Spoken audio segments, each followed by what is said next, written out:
What is the secret to a truly good life? This question has echoed through the ages, and some of the most powerful answers came from ancient Greece.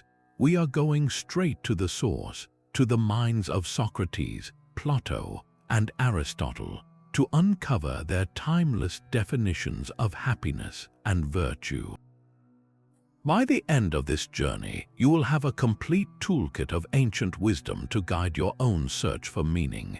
We will explore why a man chose death over abandoning his quest for truth, and how finding courage might mean navigating a path between two extremes. Which of these ancient paths to fulfillment calls out to you most? Socrates believed the most important journey you could ever take was the one inward. He famously declared that the unexamined life is not worth living, but what does that truly mean? It means a life spent chasing money, status, or pleasure without ever asking why is a life wasted.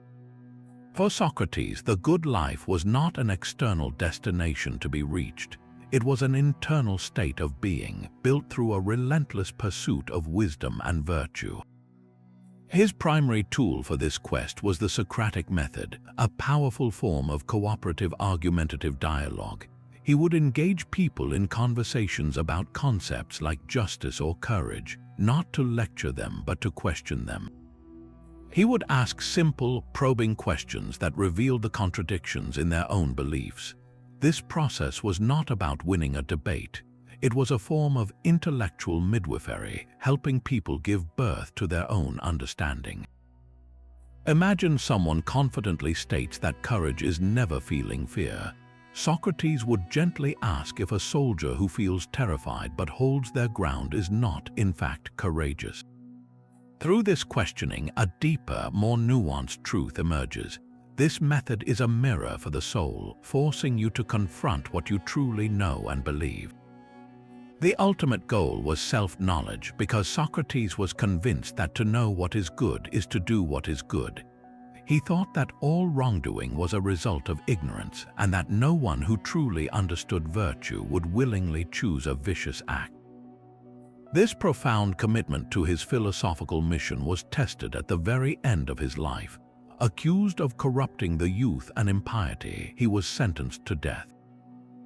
His friends arranged a simple escape, but he refused. He chose to drink the hemlock, believing that fleeing would betray everything he had ever taught. To save his life by abandoning his quest for truth would render his entire life meaningless. His death was not a tragedy in his eyes. It was the final, powerful argument for his philosophy, a testament to the idea that some principles are more valuable than life itself. In a modern world filled with distractions, his message rings with incredible clarity. True happiness does not come from fitting in or accumulating things, but from the difficult, rewarding work of understanding who you are and living in alignment with that truth. It is about building a life you do not feel the need to escape from, a life of integrity that is truly your own. Socrates left us with a powerful challenge to look inward, but his student Plato took that idea and built an entire world within us. He proposed that our soul is not a single voice but a dynamic city of three distinct parts, often in conversation and sometimes in conflict. The first part is reason, our innate desire for wisdom and truth. The second is spirit, the source of our courage, ambition, and righteous anger. And the third is appetite, which drives our basic desires for food, comfort, pleasure, and possessions. For Plato, a good life is not about silencing any of these voices. It is about establishing the right government within yourself. Just as a city thrives when a wise and just king rules, your inner world finds peace when reason, the philosopher within you, governs spirit and appetite. When reason is in charge, spirit becomes its courageous ally, fueling your determination to do what is right. Appetite, meanwhile, is managed and satisfied in healthy, moderate ways. This inner order is what Plato called justice. It is a personal harmony where every part of you plays its proper role. To illustrate this journey from chaos to clarity, Plato offered one of the most famous metaphors in all of philosophy, the allegory of the cave. He asks us to imagine a group of people who have lived their entire lives chained deep inside a dark cave facing a blank wall.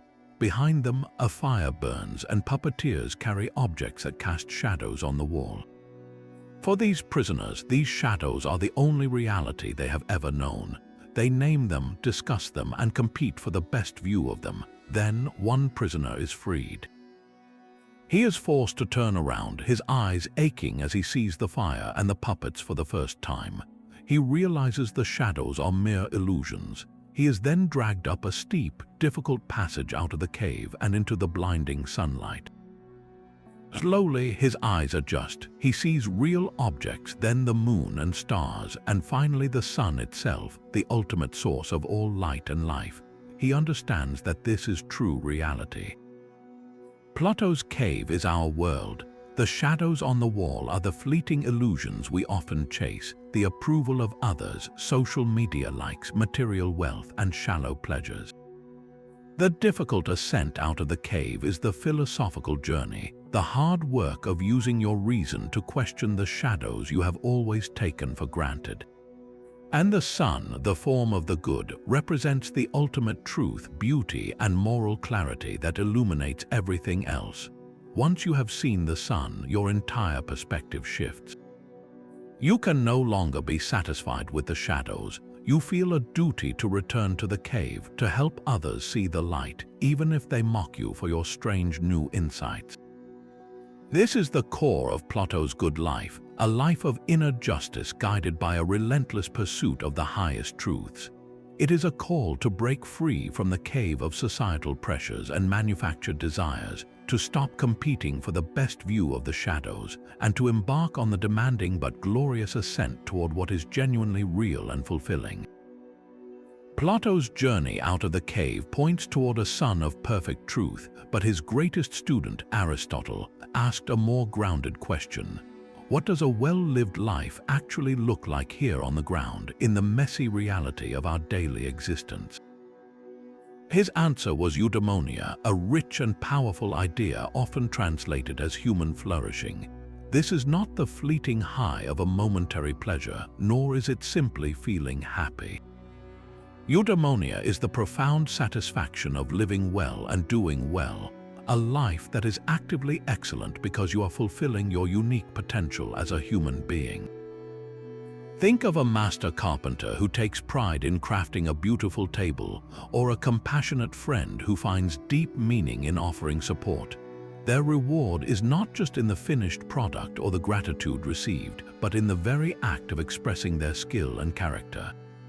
For Aristotle, the good life is this kind of activity, a dynamic and ongoing project. So how do we build this life of flourishing?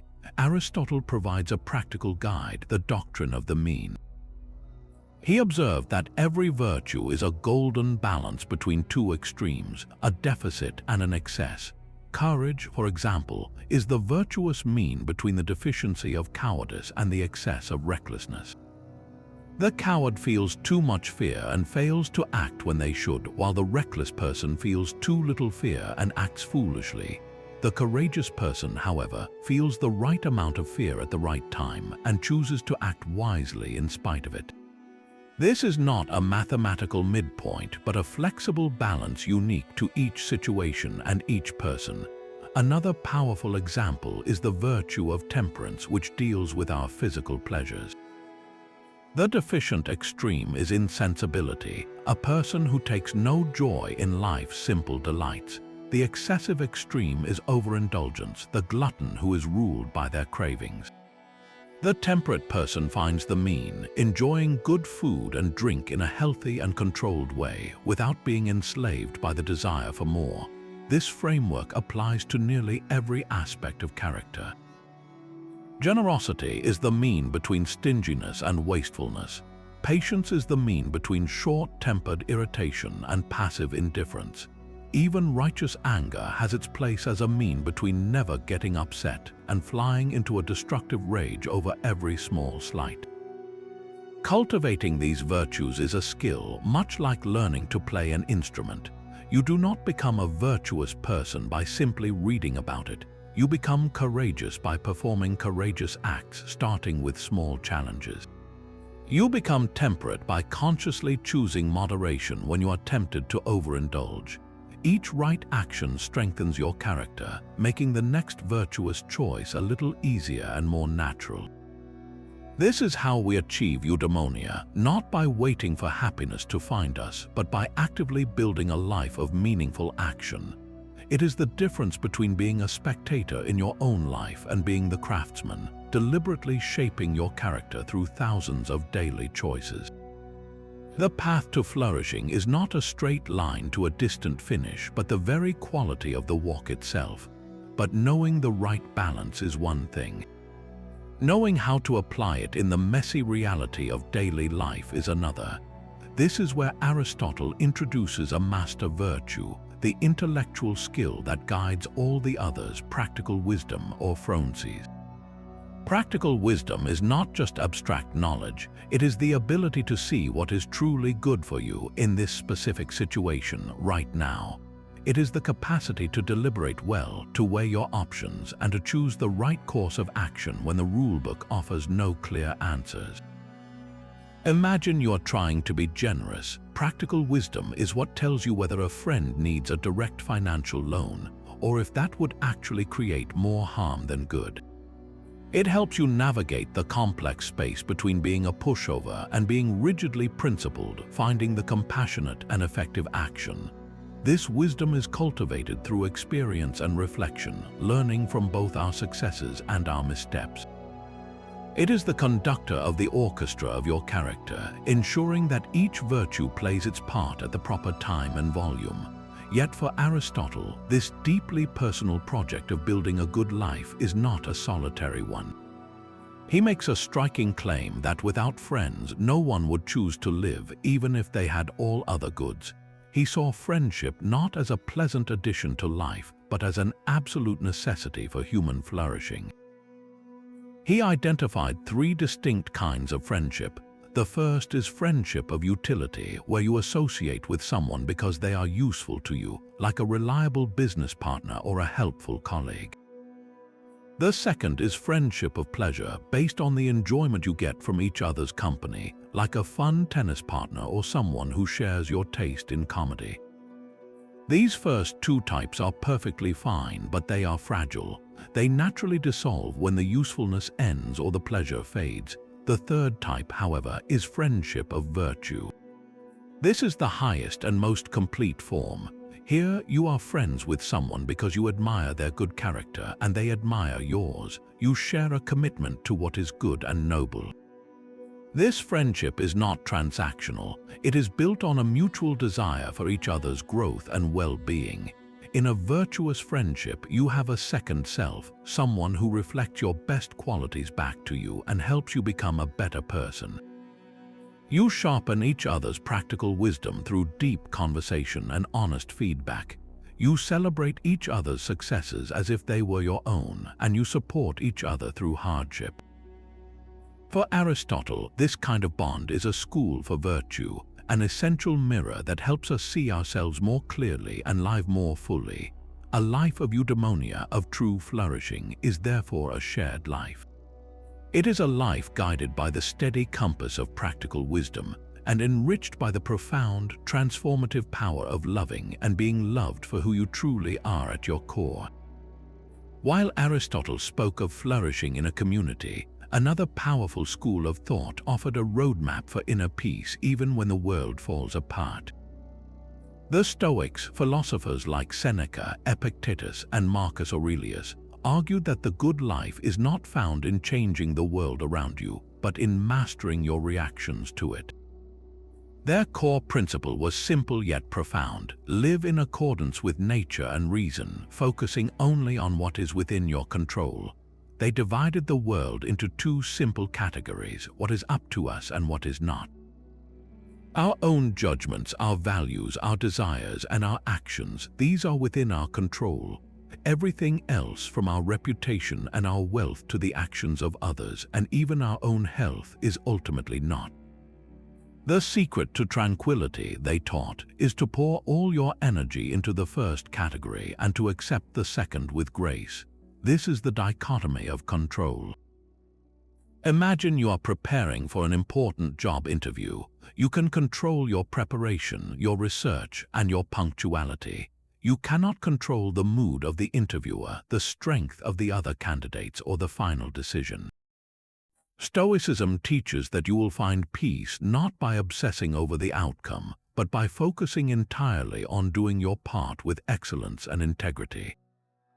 The outcome is then met with calm acceptance. To build this resilience, the Stoics practiced a powerful mental exercise called negative visualization. This is the deliberate contemplation of potential losses, not to breed fear, but to cultivate gratitude and strength. Each day, you might briefly consider that your health could fail, your loved ones might be taken, or your possessions could be lost. By mentally rehearsing these possibilities, you accomplish two things. You reduce the shock and pain if they actually occur, and you come to appreciate what you have right now with a much deeper intensity. Your morning coffee, the sound of a loved one's voice, these ordinary moments become precious gifts when you recognize they are not guaranteed. The lives of the Stoic philosophers themselves were the ultimate test of their philosophy. Seneca, a wealthy advisor to the Emperor Nero, was suddenly ordered to take his own life. Facing this unjust death, he did not rage or plead. He met his end with calm reason, comforting his grieving friends, his inner peace a final demonstration of his beliefs. Epicurus, born a slave, endured a life of physical hardship and limitation. Yet he taught that our circumstances cannot enslave our mind unless we permit it. His freedom was an internal achievement, proving that virtue and peace are available to anyone, regardless of their external station. Perhaps the most striking example is Marcus Aurelius, one of the most powerful men in the world. As the Emperor of Rome, he spent his reign battling invasions, managing a plague, and navigating court intrigues. In the midst of this relentless chaos, he would retire to his tent each night and write in his personal journal, a book we now know as Meditations. In those pages, he constantly reminded himself of Stoic principles, to do his duty without complaint, to accept the actions of others without anger, and to focus only on his own choices and character. He was not writing for fame, but for his own soul, using philosophy as a practical tool to remain virtuous and calm while bearing the weight of an empire. Stoicism does not promise a life without hardship. It offers something far more valuable, an unshakable inner citadel. It is a philosophy for the real world, providing the tools to find purpose and peace not in spite of life's chaos, but right in the middle of it. Stoicism builds an inner fortress against a chaotic world, but another path offers a different kind of strength through serene simplicity. Epicurus also sought a life free from disturbance, yet his philosophy is one of the most misunderstood in history. We often hear the word Epicurean and picture lavish feasts and relentless pleasure-seeking, but nothing could be further from the truth. For Epicurus, the true goal of life was ataraxia, a state of profound tranquility and freedom from fear. Pleasure, in his view, was simply the absence of physical pain and mental anxiety. The highest form of pleasure was not a wild celebration, but the quiet contentment of a body free from ailment and a mind free from worry. This is a philosophy of subtraction, not addition. It asks what we can remove from our lives to find peace rather than what we can acquire. To achieve this, Epicurus introduced a crucial distinction between our desires. He categorized them into three types. First are the natural and necessary desires, like food when we are hungry, water when we are thirsty, shelter from the cold, and the security of true friendship. These are easy to satisfy and bring immense peace when met. Second are the natural but unnecessary desires. These are cravings for luxury foods, extravagant entertainment, or lavish possessions. Pursuing these does not remove pain. It often creates new forms of it, like anxiety, debt, and envy. The third category is the unnatural and unnecessary desires, the most dangerous of all. These are the desires for fame, power, immense wealth, and public acclaim. These are limitless, impossible to ever fully satisfy, and they guarantee a life of turmoil and fear.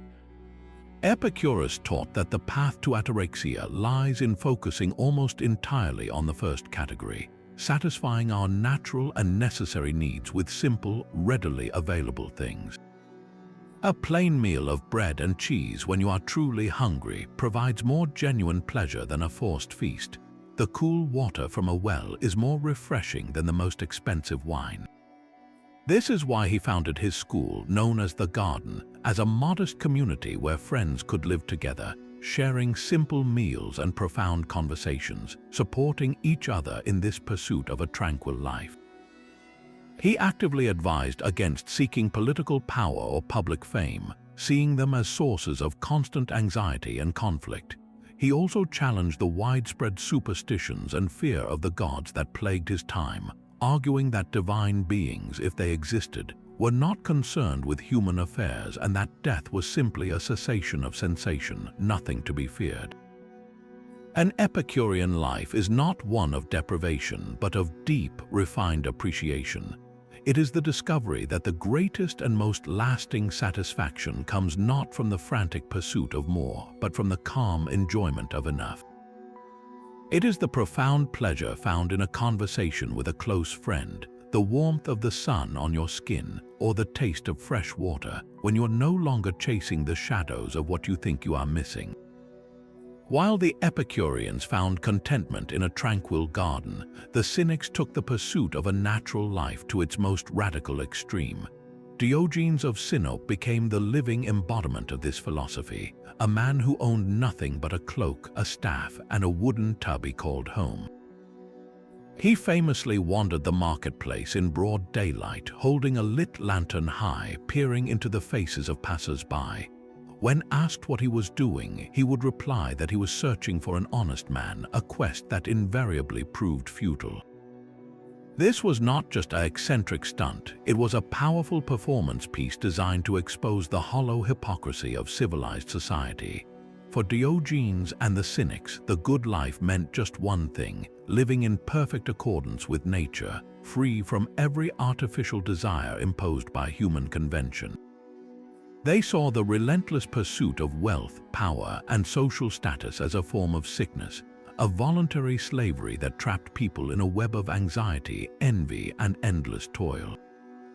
His entire life was a deliberate rejection of this slavery. He begged for food, slept in his tub in the public square, and performed all his bodily functions openly without shame. When Alexander the Great, the most powerful man in the known world, approached him and offered to grant any wish, Diogenes, who was sunbathing at the time, simply looked up and said, "Stand out of my sunlight." In that one defiant moment, he demonstrated that the king possessed nothing of any real value that the philosopher lacked. True freedom, he argued, was not about acquiring power, but about having nothing that could be taken from you. His asceticism was not self-punishment, it was a path to ultimate self-sufficiency and happiness. By stripping away every non-essential comfort and social expectation, he believed a person could discover their own innate strength and virtue. He was free from the fear of loss, free from the need for approval, and free to speak the raw, unvarnished truth to anyone, regardless of their status.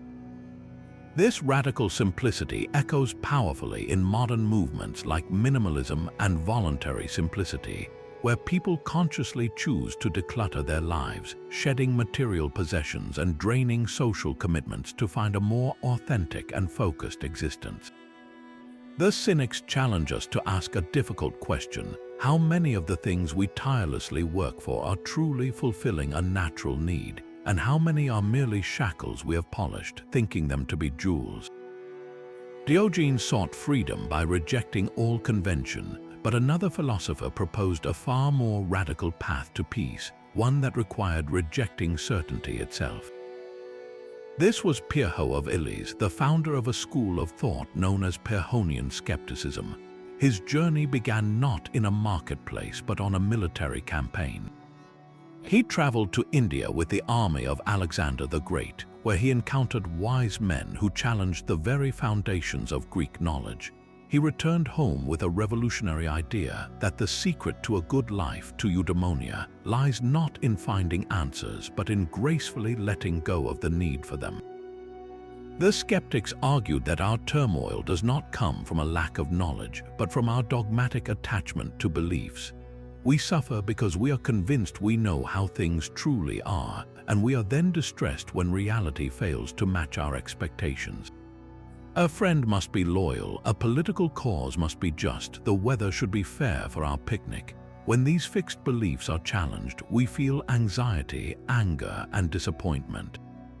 Pyrrho's solution was a practice known as epicure, the suspension of judgment. This is not a state of confused ignorance, but a deliberate and peaceful withholding of assent regarding all matters that are not immediately evident.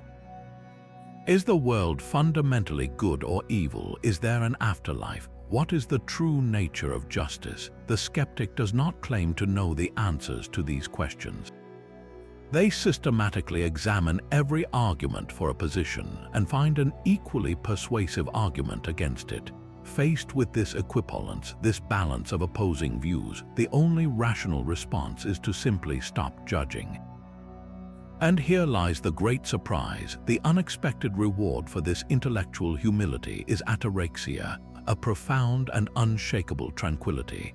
It is the serene calm that arises when you stop fighting to prove you are right.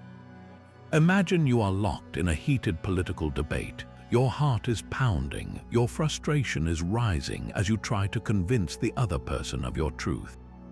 Now imagine simply letting go of the need to win. You listen, you consider, but you release the compulsion to arrive at a final, fixed conclusion.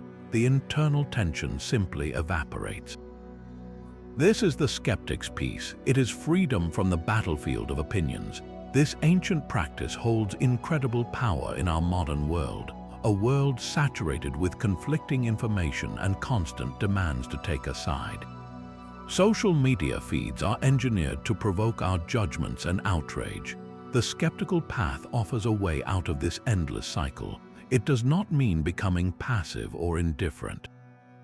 It means engaging with the world from a place of open-minded curiosity rather than rigid dogma. You can still act and act virtuously, but your actions are guided by how things appear to you in the moment, not by an unshakable conviction that you possess the one absolute truth. You help a neighbor in need because it appears to be the compassionate thing to do, not because you are enforcing a dogmatic rule. This approach naturally reduces conflict as you are no longer personally identified with your opinions. You can discuss and disagree without the conversation becoming a war for your very identity. Pyrrhonian skepticism invites us to find a different kind of strength, the courage to live comfortably with not knowing. It suggests that our deepest peace may be found not on a mountain of accumulated certainty, but in the quiet, fertile valleys of open inquiry. Our journey through the minds of ancient Greece has revealed a stunning diversity of paths. From Socrates' call for an examined life to Plato's vision of a harmonious inner city, from Aristotle's practical flourishing to the Stoics' unshakable inner citadel, each philosopher offers a unique compass. Epicurus pointed to the quiet joy of enough, Diogenes to the radical freedom of having nothing to lose, and Pyrrho to the profound peace found in releasing certainty itself. This is not a contest with one winner, but a rich tapestry of human wisdom. The true power lies not in choosing a single path, but in recognizing that each one holds a piece of the puzzle. Perhaps you need stoic resilience during a difficult work week, but crave an Epicurean evening of simple food and deep conversation with a friend. Maybe Aristotle's concept of building virtue through daily action resonates, while Socrates' voice reminds you to periodically question your deepest assumptions. The good life is not a pre-packaged destination. It is a personal and ongoing creation, a dynamic blend of these timeless insights. So we turn the question back to you, not as a final exam, but as an open invitation. Which of these ancient voices speaks to you most clearly right now? Is it the pursuit of harmony, the cultivation of resilience, or the search for tranquil simplicity? We would love to hear your thoughts. In the comments below, tell us what the good life means to you today. And if you enjoyed this deep dive, subscribe for more journeys into the wisdom that has shaped our world for millennia.